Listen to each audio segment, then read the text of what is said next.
Alright guys, here's the deal. There's a lot of people who have spent time gearing their character, learning the best stats and talents and their rotation and all that kind of stuff. And then they go into an arena or a solo shuffle, trying to get that 1800 limited time transmog, trying to get the weapon illusion, all that kind of stuff, and they just get thrashed, right? Some rank 1 on their 50th alt comes in and hate messages them. Why didn't you swap? Why didn't you target this person? Do this, do that. What I'm going to do is I'm going to make a video on thought process, right? So if you don't have 15 years to learn the game right now, hopefully this helps. Hopefully this helps give you a little bit of an idea of who you should be targeting, when you should be swapping, all that kind of stuff. And I'm going to do a video like this for BG Blitz and Frost and Unholy and maybe some other stuff if people want it. But yeah, hopefully this helps somebody. So here we go.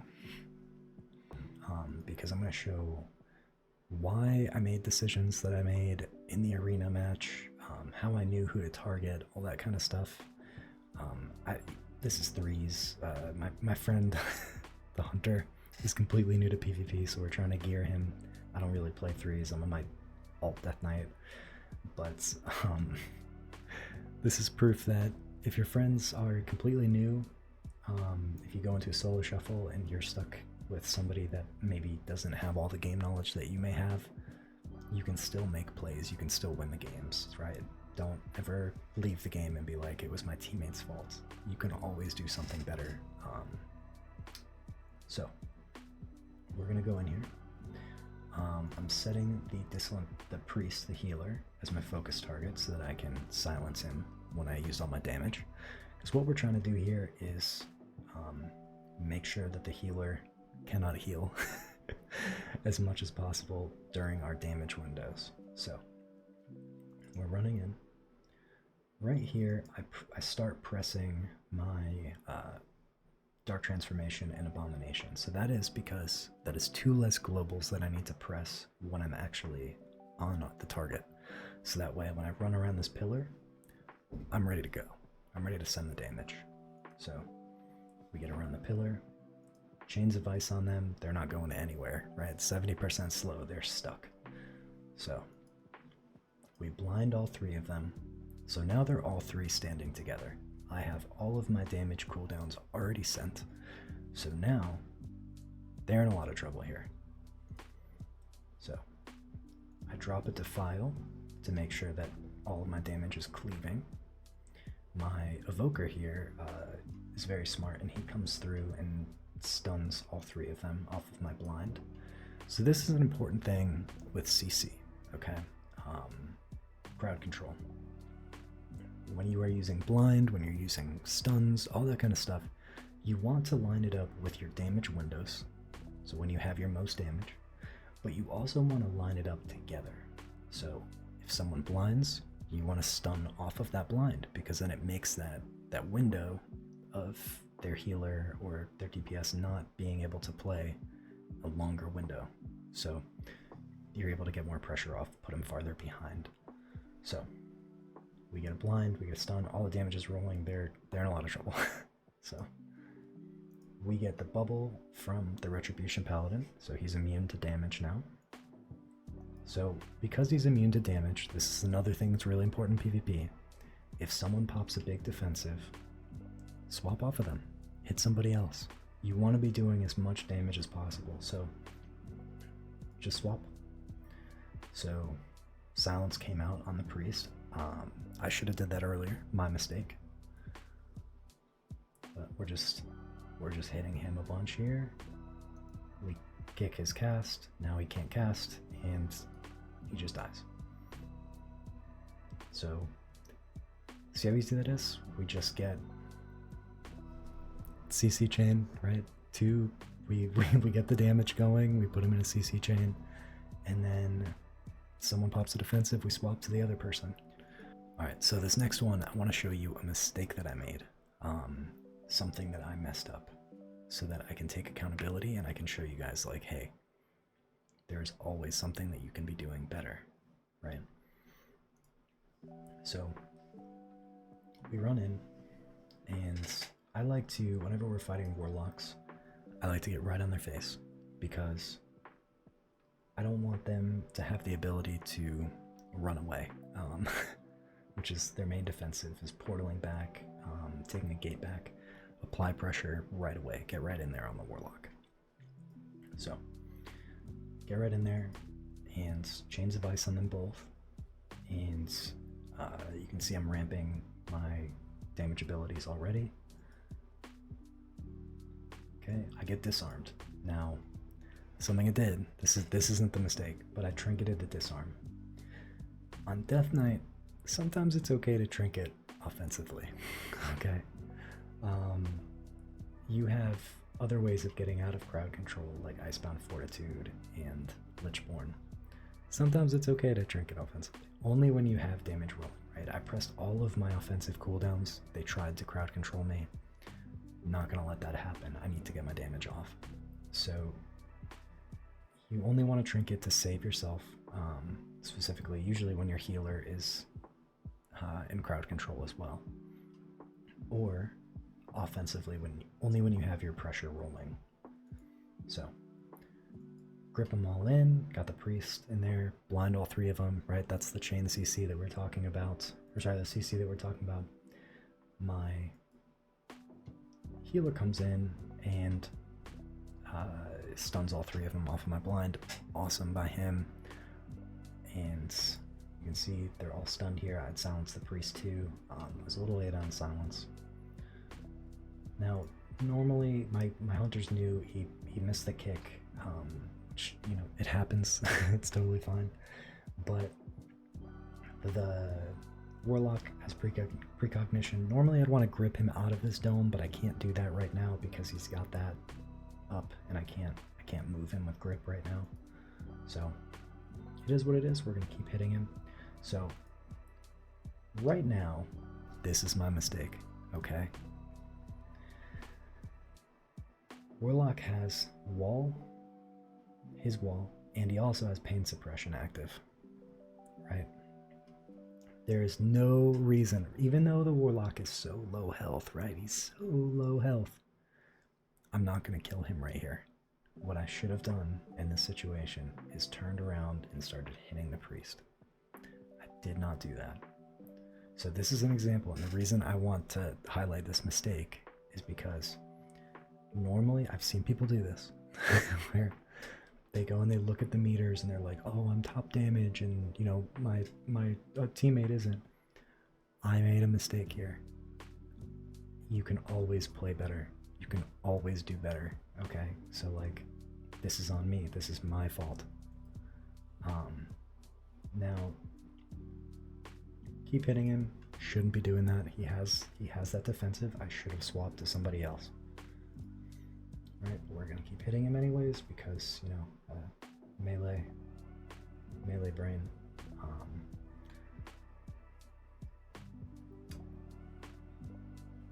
So we end up getting the kill anyway, just because there's so much pressure.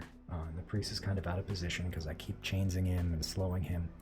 You really want to make sure you're disrupting as much as possible as Death Knight with chains, with grips. You want to have really high uptime on those things. And, you know, because it's a way that you can protect your teammates, it's a way that you can protect yourself, it keeps their healer out of position. So again, I messed up here, we still got the win, but if we had lost, I should not be blaming anyone else but myself. Alright, so we have the next game right here.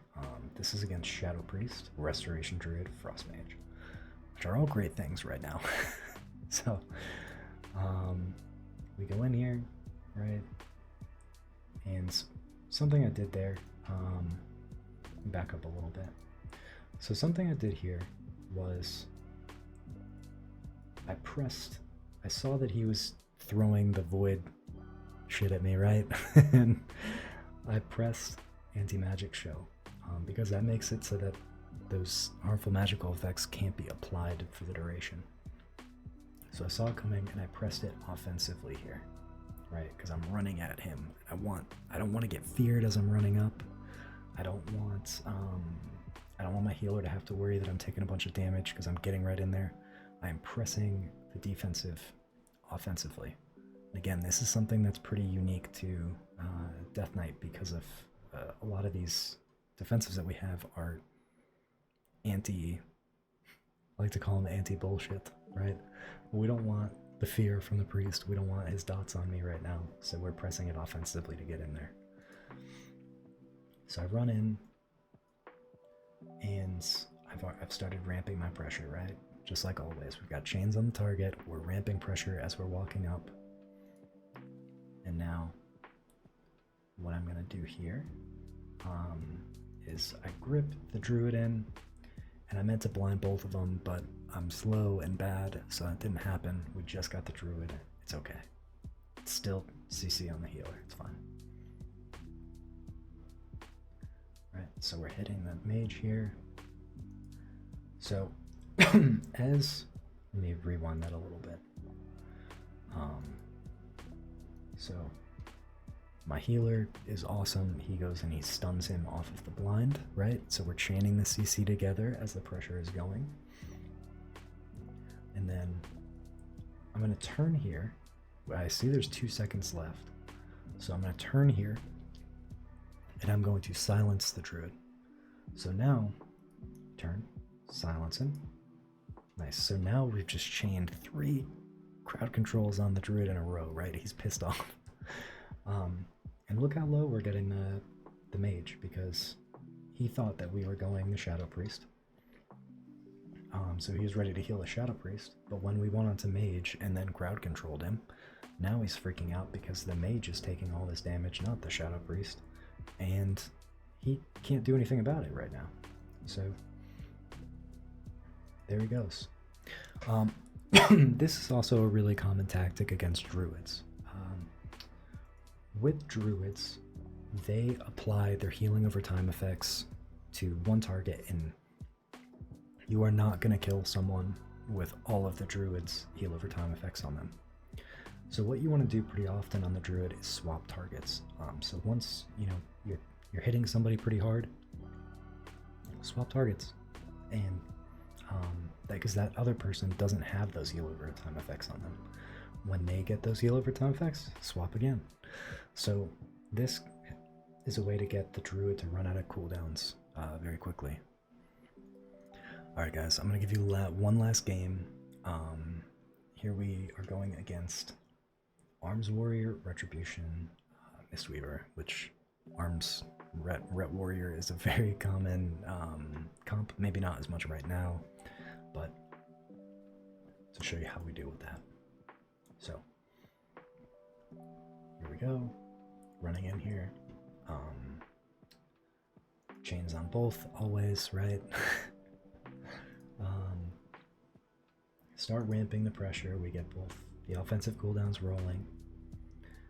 The monk is up here, but I'm not worried because I know I can grip him down. For me, by the way, I have a focus macro to grip the healer, I have a focus macro to silence the healer. I keep it simple, man. So, here we go. I trinket offensively, and I also press wall. I press wall because they're about to start hitting me very hard. Right, they're popping cooldowns here. And that way, in case they trinket offensively, I'm still covered. But I did trinket the disarm as well. So now, here we are. Gripping the monk, all the damage rolling. You've seen this in all the other ones, right? You know what happens here. Blind. Healer comes through, stuns him. I swap to the healer here, and that's something that you can do pretty often. Whenever you grip blind all of them, it's usually a good idea to put some pressure on the healer. Make him scared, because now his whole team is dying at the same time, and he's also dying at the same time. So, silence him out of the stun. There's that chain CC every time. In solo shuffle, you're not going to be able to coordinate the chain CC as much, but you can see when your teammates are stunning and fearing and all that kind of stuff, and you can send out the CC after that, because even if you don't have damage, maybe they do. So there we go. We got Bubble out of the Retribution Paladin, we got Trinket out of the healer, and we get Revival. So, and then finally, he's still scared, so he bubbles. We have everything from them. We've got all of their cooldowns. All we have to do now is just live, right? So what I'm doing here is I'm just trying to keep pressure up. I'm telling them, hey guys, we're good. We're totally fine here. I'm keeping diseases on all the targets. I'm applying chains of ice there. Let me go back so you can see. So applying diseases on all the targets. So I'm just doing some damage, keeping pressure up. We know that we have everything from them. So on our next big go, we win. But I see my hunter is in trouble, right? He's getting attacked, and I could just monkey brain keep attacking. But what I do for a second is I turn around and I chains of ice them, just to take a little bit of pressure off. You have to look out for your friends here, and how you do that is chains of ice and grips. So helps him get a little bit of distance. The warrior charges anyway, but you know, we do what we can. So I see that the diseases have fallen off of them, so I reapply. I reapply. Okay, so I grip the warrior down because it at least separates. So now one player is going around the pillar. He also doesn't have bubble, so you know, my friend could really hit him pretty hard up there and scare the healer. But I've got them both down here, away from the hunter, who they're just tunneling. So here we go. They're slowed. They're down here, just keeping up pressure. Again, we know we're gonna win here, so we're just trying to live. And again, please don't sit there and be like, hey, your hunter could have done this, or he could have jumped out of the way. He's new, he's learning, he doesn't have all the positioning yet, he's still figuring out keybinds. Okay, so we're just trying to get him some gear here. So we kick the Mistweaver, and here I'm telling him, I'm like, hey, don't surrender, even though our friend died. Don't surrender, we got this. Because I kicked the monk, now he's in a silence, and he doesn't have Trinket from earlier, so we win. Here it's just the healer versus a red warrior, and you know, we're totally fine here. I pop anti-magic zone, just because I saw the red has wings. Give a little bit of defense, you trade. You know, when you see a big offensive like wings, you want to press a big defense. I think I blind them here just to keep pressure off for a second, because I'm like, oh, I have my cooldowns back. You know, I have my cooldowns coming back in a second here. So I blind them, cooldowns back, and we just win. Cool. Alright guys, thank you for watching. If you have any recommendations, anything that would have been more helpful, anything else that I could have done, just let me know. Happy to do more that helps some people out. And like I said, I'll probably be making some more videos like this on BG Blitz, other specs as well. So yeah, thanks again, and feel free to drop on my stream if you have any questions. I'm very, very, very, very small stream, so there's like 4 people in there. So if you have questions, you're not bothering me. Just come by and ask. All right, good luck, guys.